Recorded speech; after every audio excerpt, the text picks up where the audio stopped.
Hello friends, आज हम बात करेंगे राजस्थान पॉलिटिकल क्राइसिस के बारे में।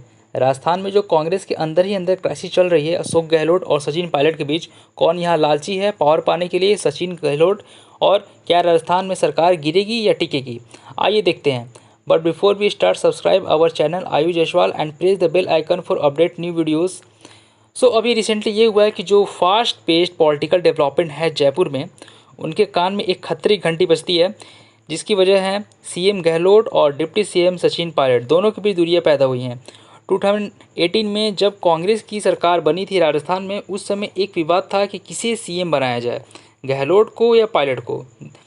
देश के ज़्यादातर लोग सचिन पायलट के फेवर में थे क्योंकि वे एक यूथ लीडर हैं, बट कांग्रेस ने अशोक गहलोत को चुना क्योंकि शायद उनके पॉलिटिकल एक्सपीरियंस और ओल्ड एज की वजह से। लेकिन यहाँ पर शुरू से ही एक क्लैश था गहलोत और पायलट के बीच में। फिर भी दोनों ने मिलकर सरकार बनाई और लोगों को दिखाने के लिए राहुल गांधी ने दोनों के साथ फ़ोटो भी खिंचाई। बट आज ये आसानी से दिख रहा है कि दोनों के बीच डिफरेंसेस कभी रिजॉल्व ही नहीं हुई थी। So what was the reason for the clash between two leaders now. देखो, सबसे पहले हम कैंडिडेट सिलेक्शन की बात करते हैं। तो 2018 में जब असेंबली इलेक्शन होने वाली थी राजस्थान में, उस टाइम पर भी कैंडिडेट को सिलेक्शन को लेकर कई विवाद हुए थे, जिसमें हाई कमांड ने कहा कि हम अशोक गहलोत को सीएम बनाएंगे। लेकिन इस फैसले से सचिन पायलट को काफ़ी निराशा हुई, बिकॉज जब कांग्रेस 2013 में राजस्थान में बहुत ही बुरी तरीके से हारी थी, तो उसके बाद राजस्थान में कांग्रेस को वापस जिंदा करने का मेन टॉर्च बीरर थे वे थे सचिन पायलट। सचिन पायलट की मेहनत से, एजेंडा से कांग्रेस सरकार बनाई पाई थी। दूसरा रीज़न ये हुआ कि सरकार बन गई, तब बात आती है पोर्टफोलियो एलोकेशन की। तो यहाँ पर भी राहुल गांधी इंटरवीन किए और उनके इंटरवेंशन के बाद गहलोत को मिले थे 9 department including finance and home department. तो इससे भी काफ़ी बुरा लगा सचिन पायलट को। अब रीज़न नंबर 3, जब लोकसभा के पुल होने वाले थे 2019 में, तो गहलोत ने अपने बेटे वैभव को जोधपुर से फील्ड किया। लेकिन पायलट के जो गुट थे, उनका कहना था कि गहलोत ने अपनी पूरी अटेंशन अपने बेटे पर लगा दी है जिताने के लिए, और कहीं पर कैंपेनिंग या अभियान नहीं चलाया है, जिसकी वजह से पार्टी को ओवरऑल नुकसान हुआ है। अब रीज़न नंबर 4, दिसंबर 2019 में जब एक साल पूरा हुआ सरकार का, तब सरकार ने जो अचीवमेंट दिखाई वो सब वही मिनिस्ट्री थी जो गहलोत के अंडर थी, उन्हीं को अचीवमेंट वहाँ दिखाई गई। और पायलट की जो मिनिस्ट्री थी उन्हें 100 केस तक नहीं किया गया। तो अगेन फिर से दूरियां और पैदा होने लगी उन दोनों के बीच में। रीज़न नंबर 5, फाइनली अभी लेटेस्ट डेवलपमेंट यह हुआ है कि जो राज्यसभा इलेक्शन था अभी 2000 जून में, तो गहलोत ने आरोप लगाया कि बीजेपी के जो कुछ लोग हैं वो हमारी सरकार को टॉपल करने की कोशिश कर रहे हैं। लेकिन पायलट ने कहा कि ऐसा कुछ नहीं हो रहा है, हम काफ़ी संतुष्ट हैं और श्योर हैं जो हमारे कैंडिडेट हैं वो आगे जाकर जीतेंगी, और जीत भी गए थे। तो ये सब वजह से सचिन पायलट और गहलोत के बीच में एक डिफरेंसेस पैदा हो चुकी थी। तो अभी 11 जुलाई को राजस्थान के सीएम गहलोत ने कहा कि बीजेपी इनके एमएलए को 25 करोड़ ऑफर कर रही है पार्टी बदलने के लिए, ताकि उनकी सरकार गिर जाए। अब ये सब काफ़ी सरप्राइजिंग नहीं है, ये आप पहले भी देखे होंगे कर्नाटक और मध्य प्रदेश में। कर्नाटक में जो कुमार स्वामी थे सीएम, उन्होंने कहा था कि बीजेपी इनके एमएलए को 20 करोड़ ऑफर कर रही है पार्टी बदलने के लिए, ताकि जेडीएस की सरकार गिर जाए। और फिर कुछ महीने बाद एकदम यही हुआ, 17 एमएलए ने पार्टी बदली और इनकी सरकार गिर गई, फिर बीजेपी की सत्ता धारण हो गई। फिर मध्य प्रदेश भी सिमिलर स्टोरी हुई थी। कमलनाथ ने कहा कि बीजेपी इनके एमएलए को 20 करोड़ ऑफर कर रहे हैं, फिर कुछ महीने एग्जैक्टली यही हुआ, ज्योतिरादित्य सिंधिया और 20 एमएलए ने पार्टी बदली, इनकी सरकार गिरी और बीजेपी ने सरकार बनाई। तो मुझे लगता है कि कोई सरप्राइजिंग बात नहीं होगी कि राजस्थान में बीजेपी एमएलए को खरीद ले और सरकार बना ले। तो यही सब रीज़न है जो मैंने पहले आपको बता दिए हैं।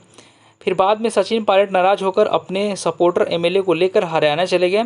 फिर सब एंटिसिपेट करने लगे कि सचिन पायलट बीजेपी ज्वाइन करेंगे, लेकिन ऐसा नहीं हुआ। सचिन पायलट ने कहा कि I am not interest to join the BJP, मुझे कोई इंटरेस्ट नहीं है कि मैं बीजेपी को ज्वाइन करूं। अब देखो, राजस्थान में टोटल 200 सीट हैं और गवर्नमेंट बनाने के लिए चाहिए होंगे 101 सीट। तो 2018 के इलेक्शन में कांग्रेस 107 जीती थी, बीजेपी ने 72 सीट जीती थी। बाकी जो इंडिपेंडेंट पार्टी थे वो उनके पास थी 13 सीट। और वहाँ एक पार्टी है जो आरएलपी पार्टी है, वो बीजेपी की अलाई है, जिसकी 3 सीट है। अब आप गहलोत के पर्सपेक्टिव से देखो तो वे 100% चाहेंगे कि जो 19 एमएलए हैं जो पायलट के साथ हैं, जिन पर एंटी डिफेक्शन लॉ लगा हुआ है, वो डिसक्वालीफाई हो जाए। मैं आपको बताऊंगा कि एंटी डिफेक्शन लॉ क्या होता है, फिलहाल आप यह पूरा आंकड़ा समझिए। तो ऐसा अशोक गहलोत क्यों कहेंगे, क्यों चाहेंगे कि 19 एमएलए सचिन पायलट के साथ डिसक्वालीफाई हो जाए? क्योंकि ये डिसक्वालीफाई हो ही गए हैं तो राजस्थान में जो असेंबली की स्ट्रेंथ है 200, वो सीधा गिर कर 181 हो जाएगी। 200 माइनस 19 इज इक्वल टू 181। और जो कांग्रेस की स्ट्रेंथ है 107, वो हो जाएगी 88। 107 माइनस 19 इज इक्वल टू 88। तो टोटल 181 सीट में सरकार बनने के लिए चाहिए होंगे 91 सीट। तो गहलोत के पास है 88 सीट, तो उन्हें मात्र 3 सीट और चाहिए होंगे सरकार बनाने के लिए। और यही 19 एमएलए सचिन पायलट वाले डिस्क्वालीफाई नहीं होते हैं तो गहलोत की सरकार से कहा जाए कि आप अपनी मेजोरिटी को प्रूव करिए। तो यदि 19 एमएलए कांग्रेस के अगेंस्ट वोट कर देते हैं तो इनकी सरकार गिर जाएगी। लेकिन देखो दोनों ही केस में चाहे डिस्क्वालीफाई हो या ना हो, री इलेक्शन तो होने ही है। लेकिन जब तक री इलेक्शन होंगे तब तक किसकी सरकार बनेगी?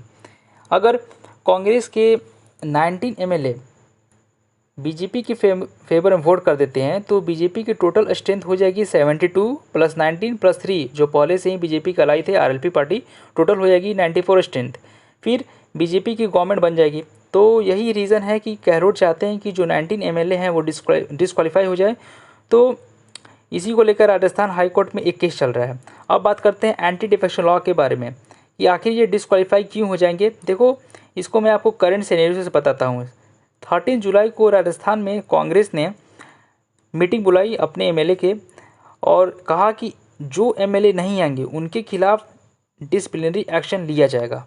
सचिन पायलट और 19 एमएलए अटेंड नहीं होते हैं।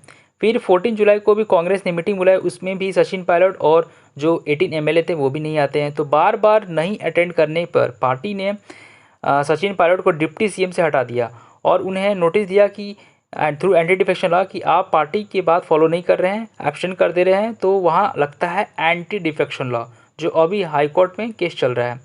अब फाइनली आर्गू दिया जाता है कि यदि सचिन पायलट को कोई इंटरेस्ट नहीं है बीजेपी ज्वाइन करने में, तो उन्होंने पहले ही जो कह दी चुका है कि मैं बीजेपी को नहीं ज्वाइन करूँगा। तो सचिन पायलट यहाँ हाई कोर्ट में केस लड़ने के लिए हरीश साल्वे को क्यों चुना? हरीश साल्वे जो ऐसे लॉयर हैं जो प्रो बीजेपी हैं, कई बार वो बीजेपी के लिए काफ़ी केसेस लड़े हैं।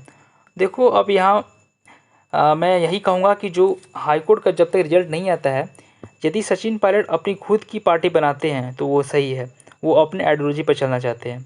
लेकिन वे बीजेपी को ज्वाइन कर देते हैं तो फिर वही बात हो जाएगी, जहाँ दाना वहाँ कबूतर। मतलब ऐसी पार्टी को ज्वाइन करना जो एकदम अपोजिट आइडियोलॉजी की है।